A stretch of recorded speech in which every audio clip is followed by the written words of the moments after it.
because they said we are taking hits on the signal. So the signal's not good. We are taking hits. Yeah. So I just want to make sure. Yeah. Okay. Get what you pay for. Get what you pay for.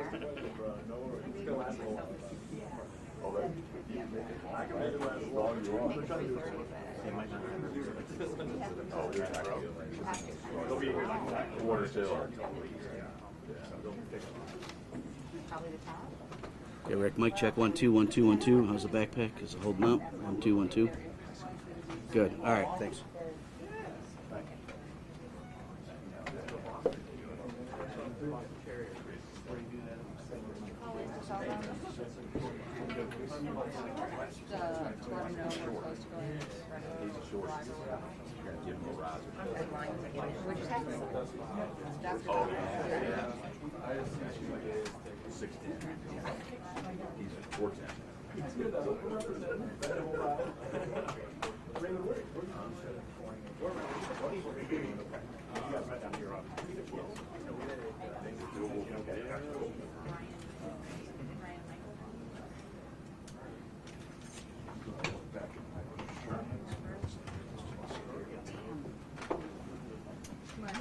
Twice before he said he portrayed himself as a juvenile sex trafficker.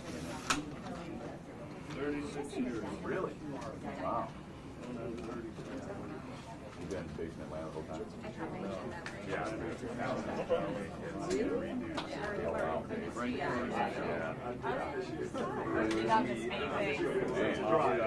Right. Lon Jordan, Baghdad, Ruby. It's either Rennie or Rennie. And I got They would say Rainy. Wow. That's amazing. Pass that one up too. Thank you. I wasn't so bad. Yeah. Oh, you did? You had they did it for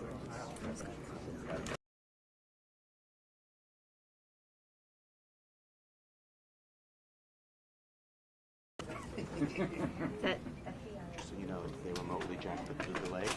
What's that? They remotely jacked up the delay to try to make it better. Yeah. And we're doing just keep in mind for live that's what it's worth. So bring it back down. What did you take it up to? 20?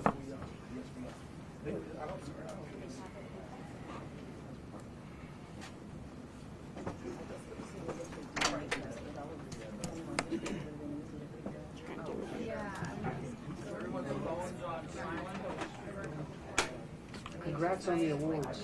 Test. Those were great photos. Yeah. Mic check, test. How you doing? Hi. How'd you make it to security? No. Hey, Kareem. I left your picture.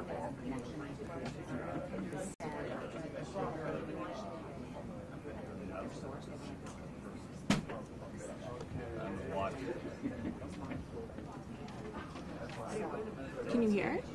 Oh. Yes, we did. We did that one too. It's up to the checkpoint.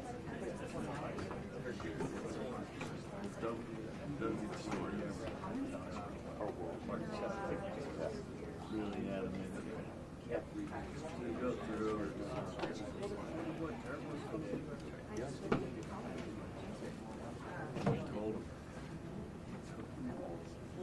Do you have a pen?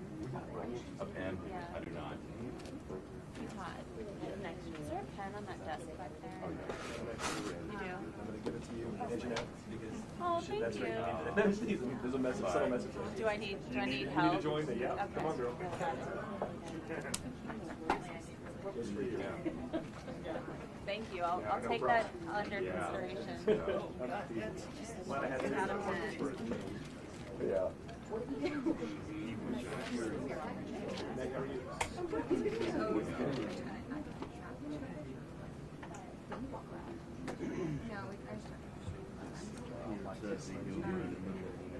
Mm-hmm. You gotta have that. Trust me.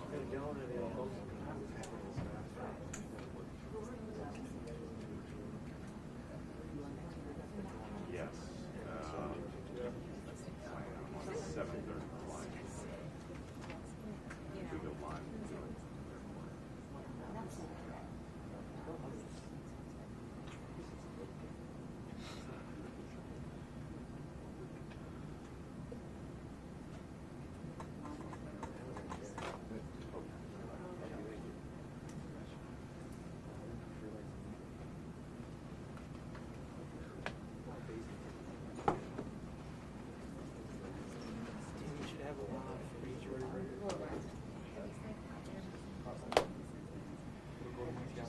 Yeah, exactly.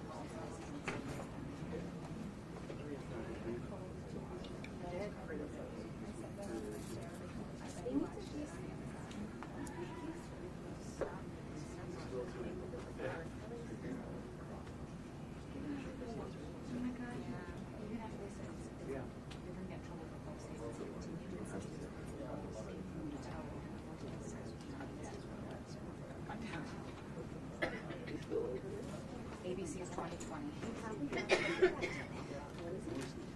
He watched a story about kids on ABC 2020. And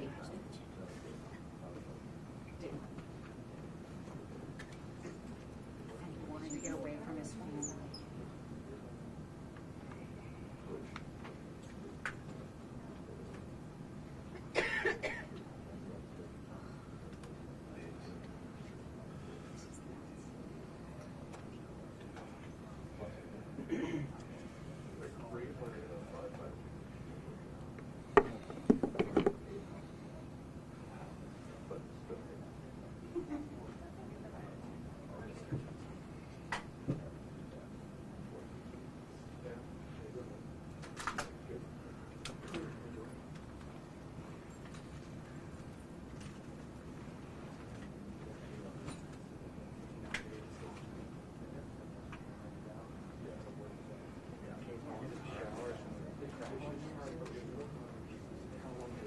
There you go.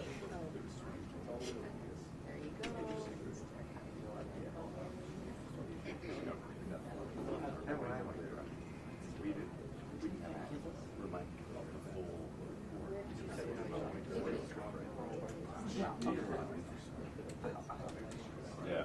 Wherever you want. ABC 2020. Where is this family? Yeah. Oh.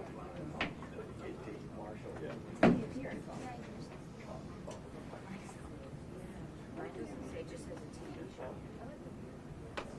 It's fine, I can't report. We'll get the update. We'll get the affidavit in here in a minute. Yeah, there we go. But I don't know. I just have this longer one right here. Yeah, right. He had watched a story about Pitzen. When did whatever program you're talking about, Ron and Pitzen story? Yeah. Which one? When was the last time you guys ran one? It was In 2013.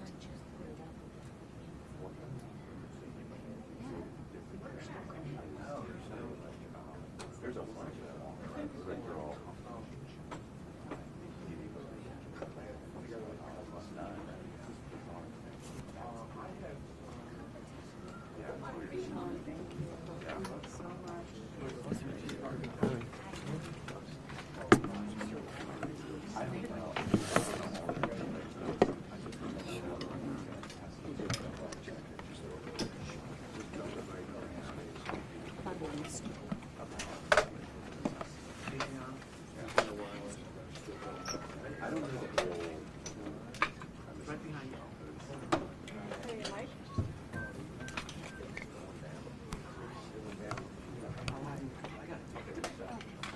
I think somebody just put their stuff on and probably.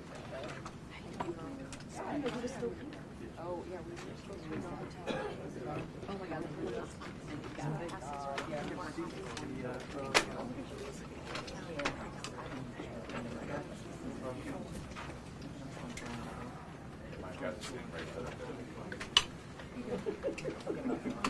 Oh, you guys all have the pictures up there and going back.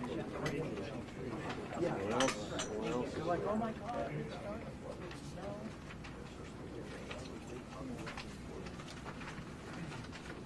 Good.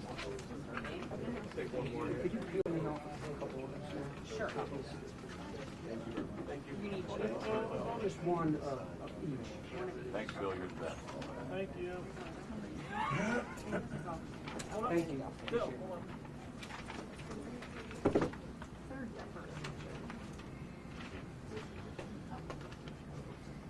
All good. Take back all those nasty things that have been thrown. All of them? Okay, most. Okay. Come on, let's be realistic. I just had to change that. Thank you. Bill's cord is just an inch too short. So,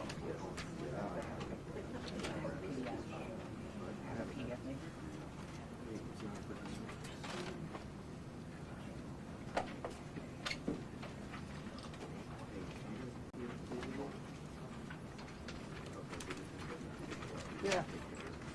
Not good for the wide shot.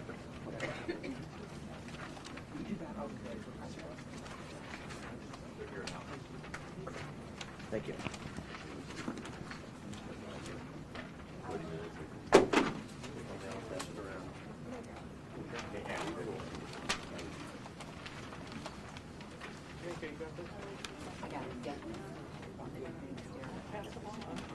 One thing about just. Oh, there it is. Hey, can I have, is that the question? I did this read it together. yep. Can I have one? Okay. Can I have one? This will read it together. Okay. Thank you.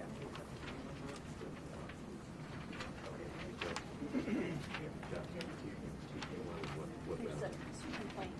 Thank you. You got this, Todd?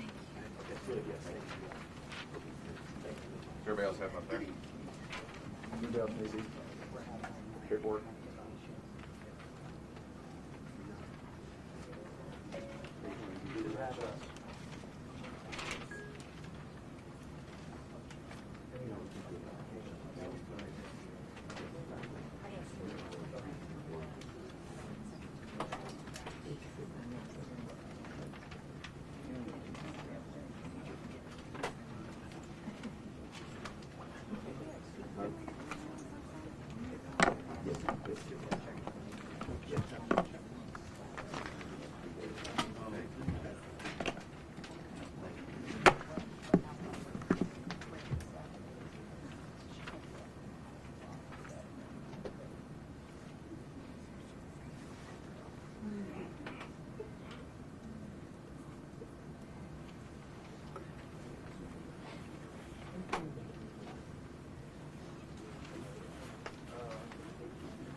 More papers?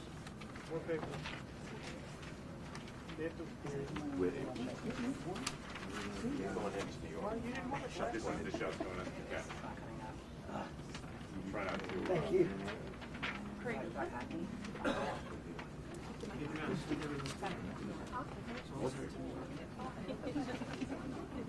Left my trapper.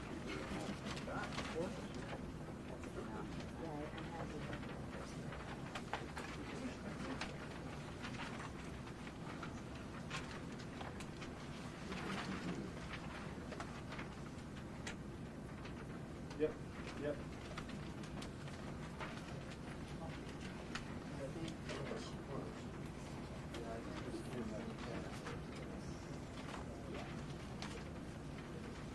Channel 1.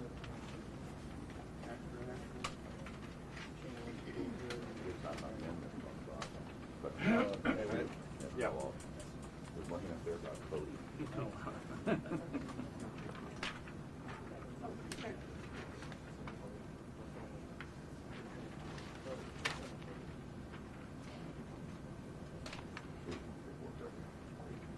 Good, thank you.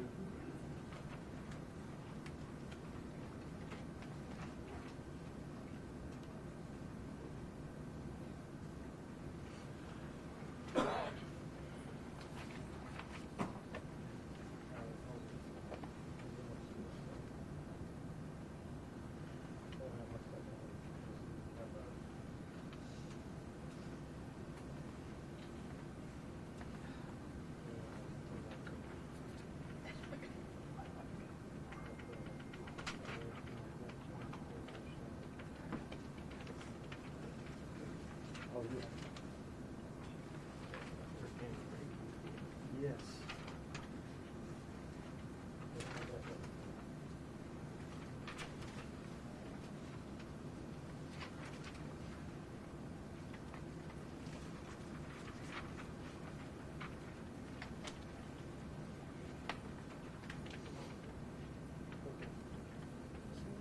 No, I'll dial in right now.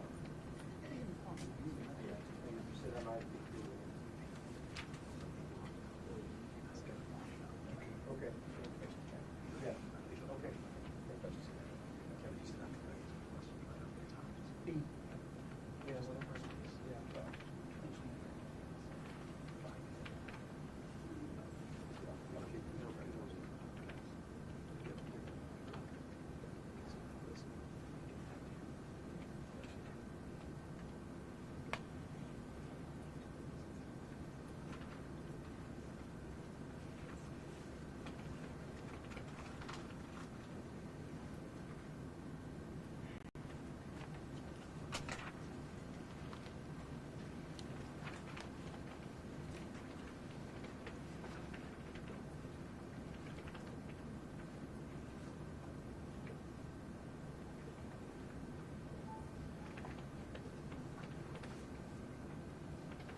For nothing. They were coming. Thanks, Bill. It was just a warm-up. Assuming he's gonna be the little boy crab wolf with New York coming, nobody's gonna roll.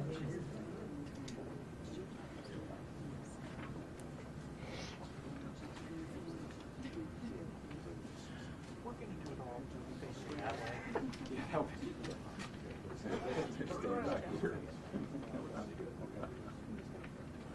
I can't do that. I could do that 30 years ago, but not. Yeah, really.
Oh, yeah.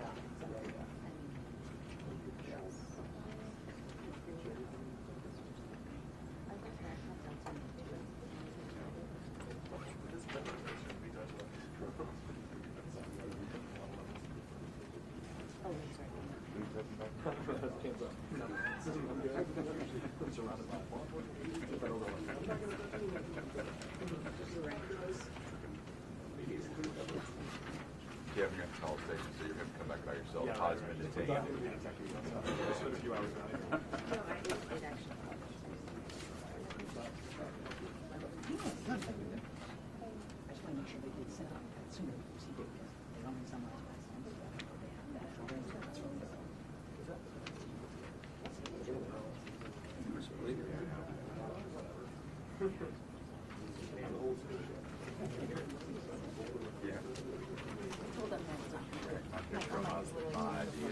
At least 6 or 7 years old. They print them up and they're like, oh, yeah. Like they go back to the archive of the pictures and we find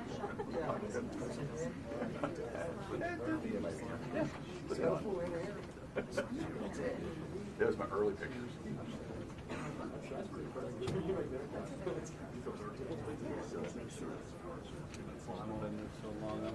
Here we go. You are?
Kentucky police encountered a youngish male walking on the streets, seemingly confused.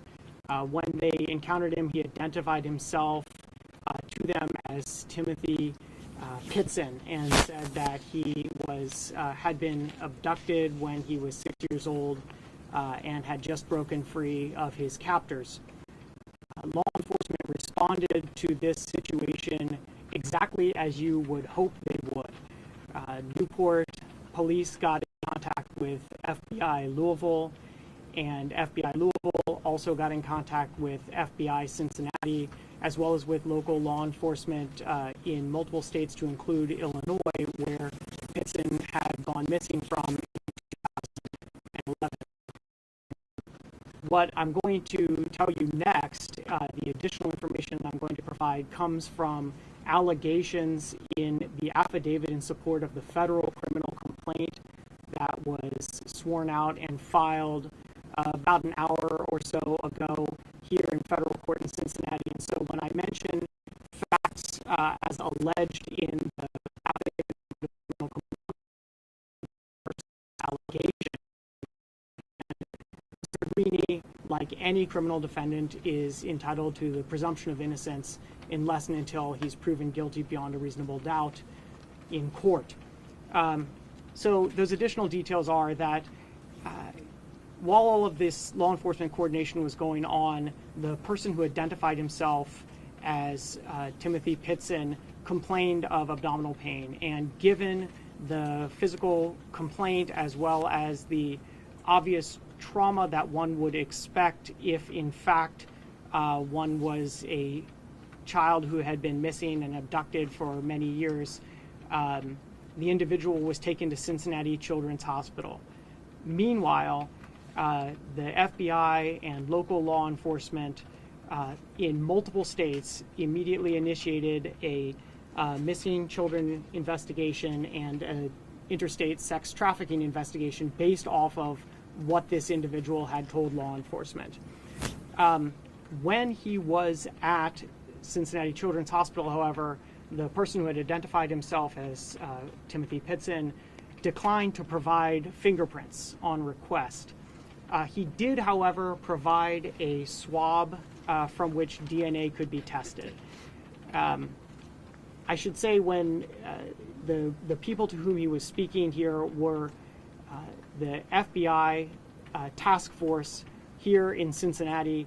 It was cooperative. It's the same task force that investigates sex trafficking and child sex trafficking routinely, and so it's a cooperative venture that is led by the FBI, but also includes task force officers who are assigned from Hamilton County Sheriffs and Cincinnati Police. In fact, in this case, the task force officer who spoke with this individual on Wednesday was a task force officer working with the FBI from Cincinnati Police.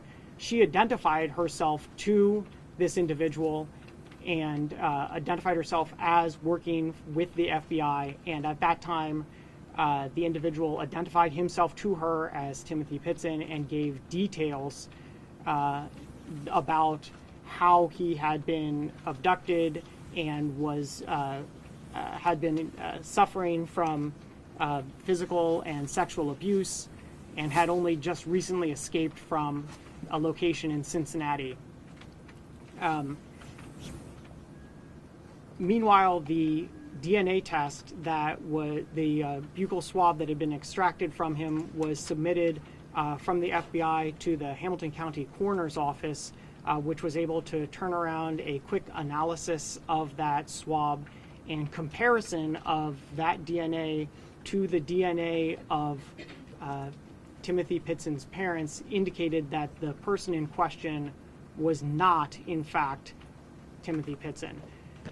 So then yesterday, FBI agents returned to talk again to the individual claiming to be Timmothy Pitzen.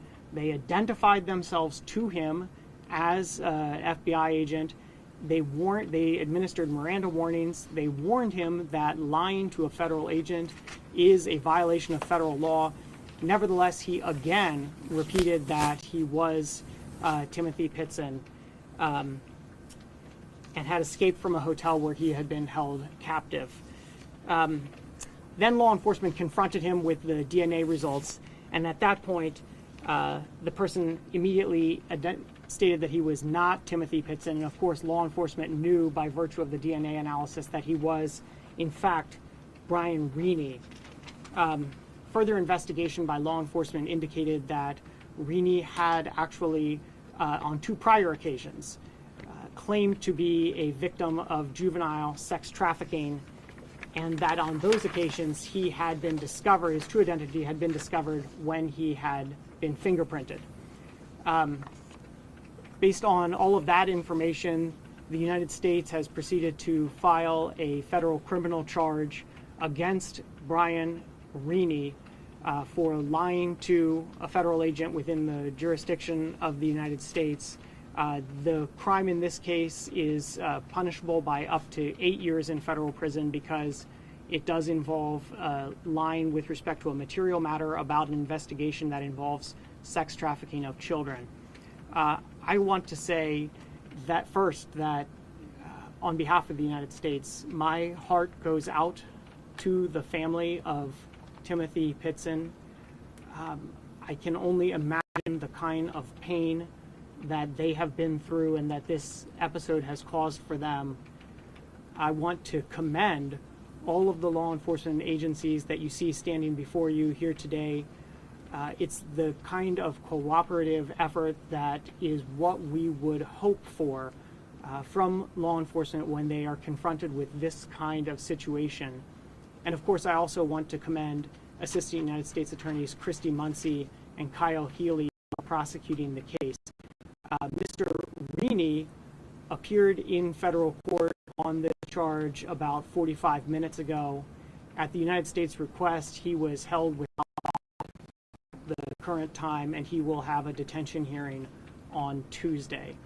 So I'm going to yield the podium momentarily to Acting Special Agent in Charge Stapleton, and then to Special Agent in Charge Brown and Hamilton County Coroner Samarco. After they've had an opportunity to make comments, I will return and answer any questions you have. The only additional point that I want to make before yielding the podium is that the investigation with respect to Mr. Reaney remains open and ongoing. So if anyone who is watching has additional information with respect to his information about him or his immediate whereabouts prior to being encountered by the Newport police, ask them to contact FBI Cincinnati in order to further that investigation. And then, as you will of course hear from my colleagues in law enforcement, and perhaps more importantly, the investigation regarding Timothy Pitzen is of course ongoing, and law enforcement will continue to do everything in their power in an effort to find the actual child. With that, I will yield the podium to Mr. Stapleton. Thank you, Mr. Glassman. And I want to just start off by saying thank you very much to Mr. Glassman and his office for recognizing the seriousness of this incident. Pardon me, for recognizing the seriousness of this incident and charging it accordingly. And I also want to say, just on a personal note, and echo Mr. Glassman's sentiments, that as an employee of the FBI, as an FBI special agent, as a representative of the United States government, and as a father, my heart goes out to the family of the victim, Timothy Pitzen, of this terrible kidnapping, and any additional pain that this incident may have caused them. On Wednesday, April 3rd, 2019, Newport, Kentucky police responded to a report of a male acting suspiciously. This individual, as Mr. Glassman said, allegedly claimed to be Timothy Pitzen, who had been missing since 2011 from Aurora, Illinois. And he also made statements about being abducted and trafficked and sex trafficked, a victim of sex trafficking. The individual was taken to a local hospital for treatment, including and an interview with a forensic psychologist, and for confirmation of his identity. While our agents and other law enforcement partners were skeptical that this person was who he claimed to be, we felt that it was our duty to the victims and the family of Timothy Pitzen to follow up all logical leads with respect to this case and do our best to confirm or discount the identity of the person claiming to be Timothy Pitzen. After scientific testing to determine if the identity of the individual matched the DNA from Timothy Pitzen, The results determined it was not the same person, and a further search of the DNA database revealed that the individual encountered in Newport was actually Brian Reaney, an adult from Medina, Ohio. Clearly, false reports like this one can be painful to the families of missing children, and they also divert valuable law enforcement resources in order to investigate untruthful claims. Law enforcement takes dishonest reports very seriously, and as these charges today show, so does the United States Attorney's Office. And we caution that people making false claims can and will face criminal penalties for their false claims. The result of Mr. Reaney's alleged false statements to law enforcement was the impetus for this charge that U.S. Attorney Glassman just announced. He's been taken into the custody of the FBI and had his initial appearance in the United States District Court. Finally, I just want to close by commending and thanking our partners for the valuable cooperation that was provided on this case. I want to thank the Newport Police Department, the Hamilton County Coroner's Office, the Aurora, Illinois Police Department, as well as task force officers from the Cincinnati Police Department, the Hamilton County Sheriff's Office, the Colerain Police Department, and Homeland Security Investigations, in addition to the hard work of our agent and task force officers from both the Louisville FBI office and the Cincinnati FBI office. We also greatly appreciate and support the support and cooperation of Cincinnati Children's Hospital and other partners who have assisted in this matter. At this time, I'll turn the podium over to SAC Robert Brown from the Louisville Division of the FBI.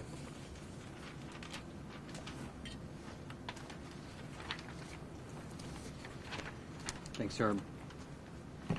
Thank you for coming. My name is Robert Brown. I'm the special agent in charge of the FBI's Louisville field office, which covers the Commonwealth of Kentucky. We want to thank all of our partners who rallied together for this investigation, the FBI in Kentucky and Cincinnati, the Aurora Police Department, the Newport Police Department, the Cincinnati Police Department, the Hamilton County Sheriff's Office, the Hamilton County Coroner, Cincinnati Children's Hospital, and the Northern Kentucky's Children's Advocacy Center, but especially the swift work of United States Attorney for the Southern District of Ohio, Benjamin Glassman, and his hardworking AUSAs. While this is not the results we had hoped for, the outpouring of victim law enforcement and community support gives everyone hope that we'll find Timothy. The Aurora Police and the FBI did not release Timothy's name due to the initial concerns about the credibility of Reaney's story. We held out hope that it was Timothy. And it was not until the DNA results came in that we felt compelled to reveal Reaney's deception. I estimate that over 50 law enforcement officers and public health officials were used in this instance. As you saw, the FBI takes reports regarding missing children very seriously. We are dedicated to finding the lost and reuniting them with their families. As a result of false reporting in cases such as Timothy's, it is extremely traumatic to the families of the missing children and diverts resources away from the legitimate investigative efforts. Today's charge is a reminder that lying to the FBI has consequences, and we will hold those who attempt to distract us from our important work accountable. The investigation into Reaney's activities continues. The FBI asks anyone who has information related to Mr. Reaney's activities over the last few months to please contact our National Threat Operations Center at 1-800-CALL-FBI. I want to assure everyone that law enforcement is committed to finding the missing and reuniting them with their families despite the obstacles placed in front of us. Lastly, all of our thoughts are with the Pitzen family and all victims of missing children. Thank you.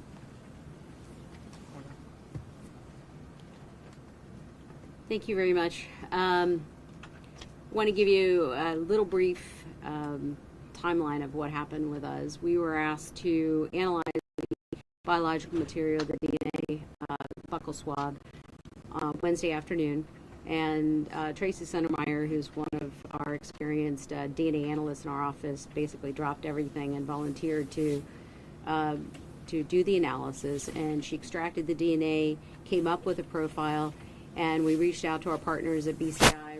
We're having a little connection problem with CODIS, and we had BCI put the information in, and then we did get the confirmation yesterday afternoon that this was not a match. And you know, a lot of times we talk about what's a match and what isn't a match, and it's usually in the range of 1 trillion to 1. And considering there's only 7 billion people in the world, that's a pretty good possibility.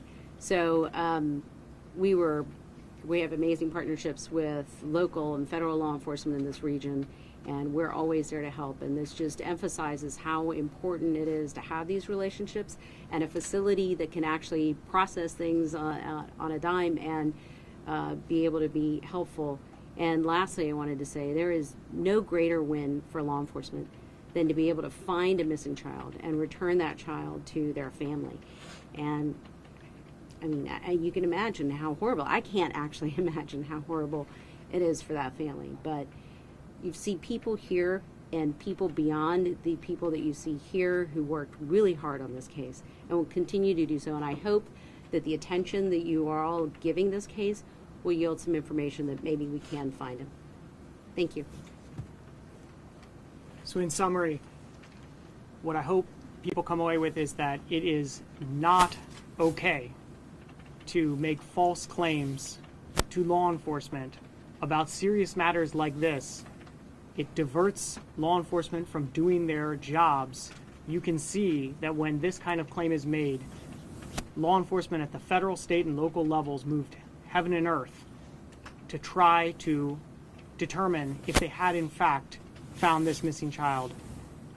And it's not okay to do it because of the harm that it causes, the pain for the family of that missing child. And I hope that's what this prosecution reflects. I'll take any questions you have. Yes, you were first. Can you speak to the fact of where he got this information about Timmothy Pitzen to describe it so in depth? Yeah, so according to the affidavit in support of the criminal complaint, Mr. Rini told agents that he learned this information from watching a 2020 episode about Timmothy Pitzen. We confirmed that there was such a 2020 episode and that, in fact, a rerun had aired just several weeks ago. Yes? Adriana Diaz with CBS News. While the DNA was being processed, Timmothy Pitzen's family spoke publicly, and they seemed very optimistic. Were they warned at any point that the suspect was 23 years old, looked like an adult male? I mean, this happened, the Newport police first encountered this individual who turned out to be Rini on Wednesday. And that was when the buccal swab was taken. And then the Hamilton County coroner was able to turn it around immediately. So we didn't know until you had the DNA match that this individual was in fact Brian Rini. They didn't, that was not what he was telling law enforcement, and there was no basis to identify him prior to getting that information back. But your colleague with the FBI said that there were concerns from the start, and local police from Newport spoke to the individual, questioned the individual in person, and he looked older than 14.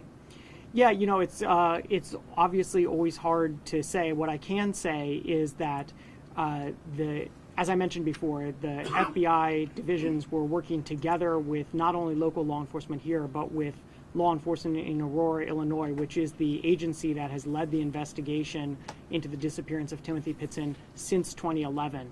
And so there was actually an officer from Aurora who came down here to work on the matter. But obviously, given the sensitivity of the situation, and I think this is reflected by the public and private statements that have been made, the FBI and its local law enforcement partners were moving with all possible speed, but in order to do our very best not to put out any false information. Excuse me, sir. Yes. You sent a 23-year-old man to a children's hospital. At what point in the process did your officers become suspicious of his story? I think there were suspicions relatively quickly, if for no other reason than he declined to be fingerprinted. Nevertheless, one can imagine that if you were actually a child who had been abducted since 2011 and subjected to who knows what, if those allegations were true, who knows what kind of condition that person would be in. And so it's incumbent on law enforcement in doing the investigation, this one or any others, to make sure that if this person does turn out to be the victim, you're getting them the care that they need. That is always something that law enforcement at the federal, state, and local levels are very concerned with. And so obviously they're working with amazing speed to try to figure out what is going on while simultaneously ensuring that under any circumstances a victim is receiving appropriate care. Can you talk about a little bit more about the other people, that the past instances of impersonation by Rini, and a little bit about his history of run-ins with the law? So I can't talk that much more about it. The affidavit in support of the criminal complaint does say that he had on 2 previous occasions identified himself as, or claimed to be, a victim of child sex trafficking. I'm comfortable saying that those were claims made to law enforcement in the northern part of Ohio. Beyond that, I don't want to elaborate because it's outside the scope of what is in the affidavit in support of the criminal complaint. And I also don't want to speak to his criminal history, besides saying that it's reported in the affidavit in support of the complaint that he was recently released from custody in, I believe, March. Beyond that, I don't want to speak to his criminal history because, as a rule, in my position prosecuting the case, we don't talk about the criminal history of a defendant unless it's relevant to the specific charge, because we don't want to prejudice their right to a fair trial. So beyond that, I'll leave it up to your reporting. Yes, Todd. Real quick, with regard to refusing the fingerprints, can you describe that timeline for us a little bit, and what would that have said to investigators? Because that certainly seems like it would have been a bit of a red flag. Yeah, I mean, I think that declining to be fingerprinted certainly is a red flag. On the other hand, as is stated in the affidavit, he did submit to a buccal swab for a DNA test. So certainly, as my colleagues from the FBI mentioned, they had suspicions, but moving with all possible speed and in coordination, both here and in Kentucky and in Illinois, wanted to make sure that there was no opportunity missed to actually find Timmothy Pitzen if that opportunity had presented itself. There's a lot of head scratching going on around the country. Let's see, first back there and then... There's a lot of head scratching going on around the country about how this tale grew into all of this. At what point along the contact did you ask for fingerprints? And are 14-year-olds commonly asked for fingerprints, or victims commonly asked for their fingerprints? Would you like to take that, Herb? Sure. So every case is a little different, but it wouldn't be unusual to take whatever steps we could within the respecting the rights of a patient or a juvenile to try to identify that person and return them back to their reunite them with their families. And so what we were trying to do at that point is get a solid identification, because we deal in facts, not any kind of speculation or hunches. It's very important for us to try to establish a firm factual basis for the identity of this individual. So fingerprinting is a relatively non-invasive process, and that we find that to be an excellent way to make an identification of a potential juvenile victim. Special Agent Stapleton, so could you tell me if anyone specifically from the FBI reached out personally to Timothy Pitzen's father? Did you have a conversation with him yesterday? I assume he was very emotional and wanted to probably come out and be with what he thought was his son. Did you guys talk to him in person at all? And what did you say? I did not talk to him in person. What I can tell you is that law enforcement was in contact with Timothy Pitzen's family members, and I can't say any more beyond that.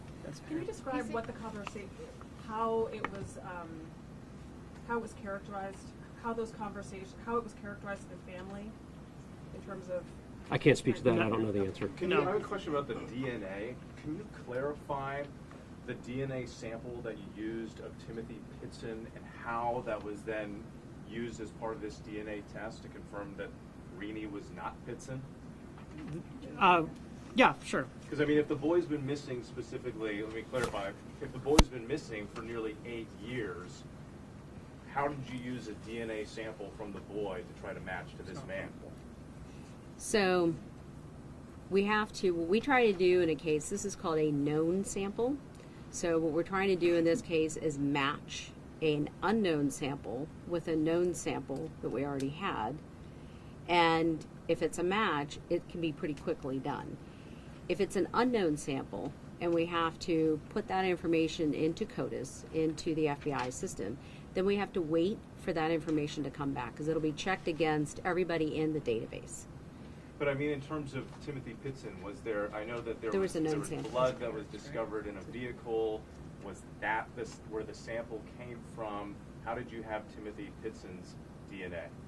There was a known sample provided, and it was in the system, in the CODIS system. And there's also NamUs. I know you're familiar with NamUs, which is the National Association of Missing and Unidentified Persons. Basically, that system has a lot of this information in it. Not necessarily the DNA sample, but all the rest of the information. But it's a comparison of a known sample to an unknown sample. So it wasn't Forgive his me, parents? where did that known sample come from?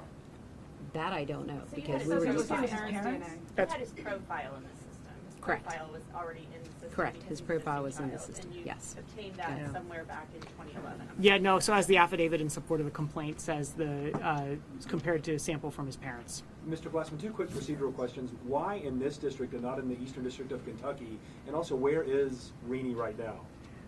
So the answer to the first question is that the full statement to the federal agents was made here in the Southern District of Ohio. The second question as to where he is, I would assume he's currently in the custody of the United States Marshal. He was in court at 11 a.m. We're going to take one more question. A question for Chief Collins. Oh, hold on, I'm sorry. We'll get the question in the back, yeah. You mentioned that when Rainey was found, he was disoriented, confused. Can you just speak as to, had something happened to him prior to that, or do you all think that he was like just planning this all along? Can you explain that? I cannot explain that except to say that this investigation does remain ongoing. And so as both of the special agent in charge from the FBI said, if people do have information with respect to Rini's whereabouts or activities immediately leading up to the events that have been discussed today, we ask that they contact the FBI. Can you speak at all Right. to his mental state? Thank you. Sample His came brother from said along parents. with the mental health. Parents. And that was good. Thank you. Thank you. I got it.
Okay, sorry, I'm sorry. It's okay.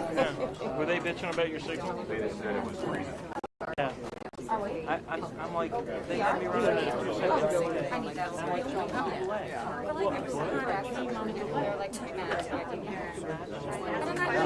I took a picture.